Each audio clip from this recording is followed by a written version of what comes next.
Incidente mortale lunedì 21 luglio lungo la strada regionale 11 Padana Superiore in località Castelletto nel comune di Soave in provincia di Verona.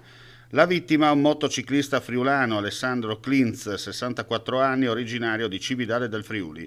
L'uomo stava rientrando da Torino dove aveva partecipato alla laurea della figlia Gaia. Una giornata di festa e riempita di orgoglio da papà felice per l'ottimo risultato ottenuto dalla sua cara bambina, ma il destino crudele ha scritto per lui un finale diverso.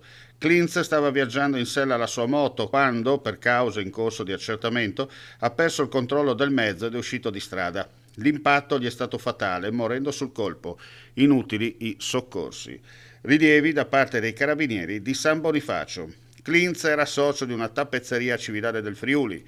Il cordoglio del sindaco Daniela Bernardi appena appresa la notizia. Ricordo Sandro, quando eravamo studenti perché frequentavamo la stessa compagnia e abbiamo trascorso un periodo lieto della nostra giovinezza. Poi successivamente è stato anche a casa mia e in azienda da me perché aveva un'attività e ha fatto dei lavori presso di me. Mi rincresce molto vicina alla famiglia per questa grande perdita e un ricordo di una cara persona che è mancata in una giornata così triste.